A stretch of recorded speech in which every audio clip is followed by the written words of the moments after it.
Let's talk about our Suburban water heater. This is a Suburban combo gas and electric water heater.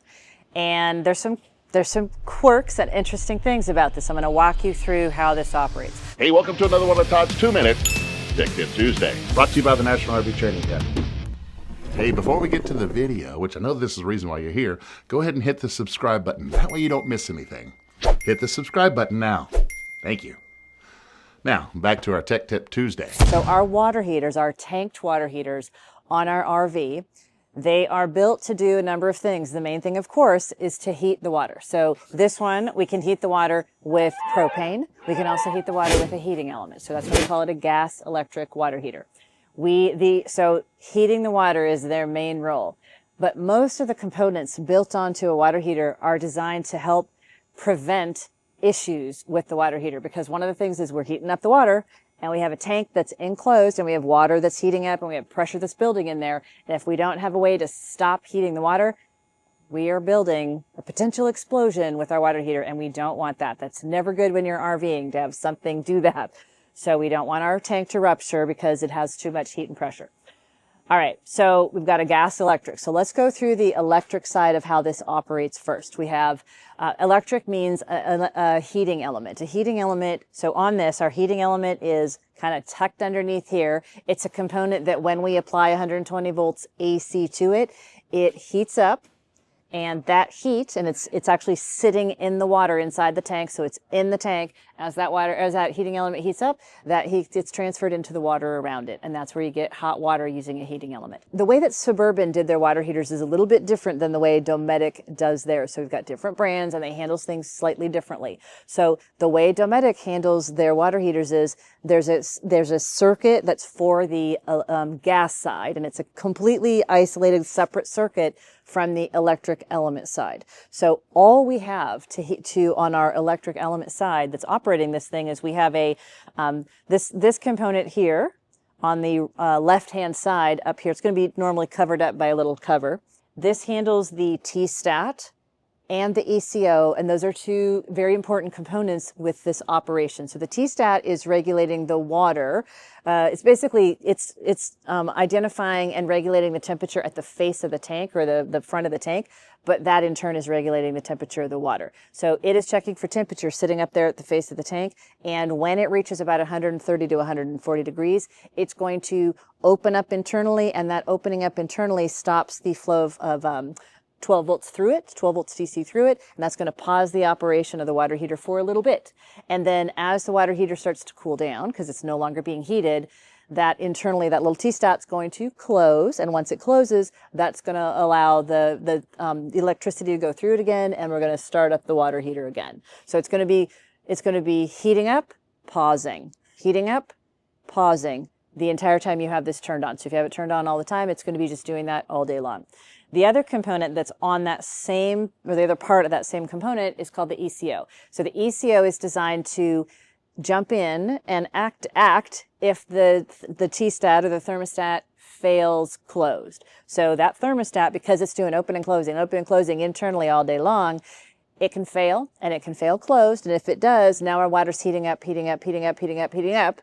we don't want it to keep heating up. We want to catch it. So the ECO jumps in and says, oh, I got to catch this, and it opens up, and that stops the operation. And this, because it's a more serious thing, it stops the operation. Even once the water cools down, it's not going to start it up again when we have our ECO catch it, because it's a bigger problem.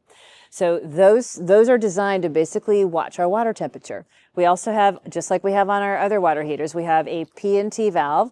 The P&T valve is always situated somewhere near the upper part of the water heater of the tank, and this is also part of the safety functionality. So if the T-stat and the ECO, if they both failed, and we got water that's heating up, this is our final resort on our Suburban, and it will open up if it reaches 210 degrees or if it reaches 150 psi, and it will basically spew out that built-up pressure in water so that we don't have a rupture of the tank. The way we turn on our electric side of our Suburban is this on-off switch that's tucked underneath here. I've got it pulled out a little bit, but it's tucked underneath here on the face of the water heater. That's where you turn it on. This is not one that you turn on inside your coach. There are models that do that for a Suburban, but this particular model, it's a DE model. You have to, if you're going to turn your water heater on the electric side, you have to walk outside, come out here, and turn it on here. So for a lot of people, when I teach this in class, a lot of people come back the next day and they said, well, I went and checked my water heater. I didn't even know I had an electric side because I didn't know about that switch. So that's something to be aware of. And then our heating element, we had talked about that a minute ago, that's the other component. So our electric element side of this, we got a switch, we have that little component where we've got our T-stat and our ECO, and we have our heating element.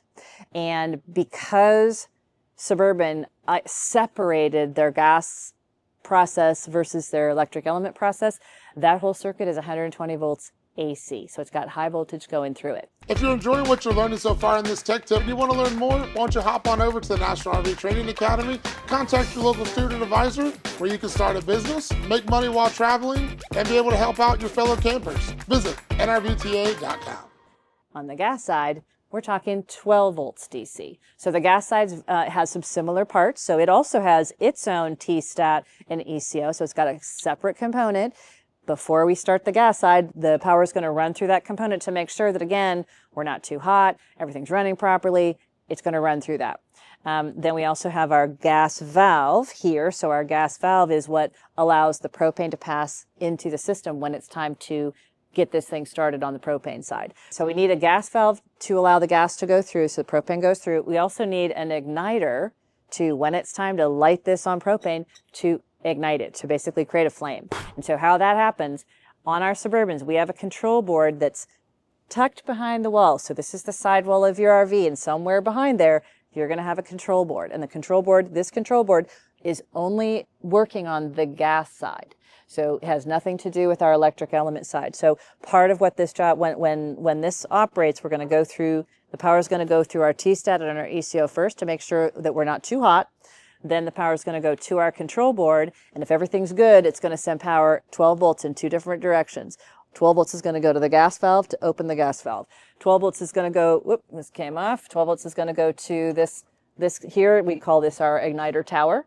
And that tower is going to ramp up our voltage to about 20,000 volts, so it's pretty high voltage, and it's going to send that high voltage out this wire, down through here, into where our igniter is, and that high voltage is going to basically create a little blue arc, tick, tick, tick, and it's going to go tick, tick, tick, tick, tick. Propane's going to pass it, and that's going to cause our flame.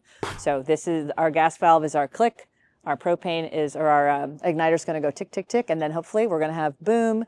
We're going to light this on the propane side.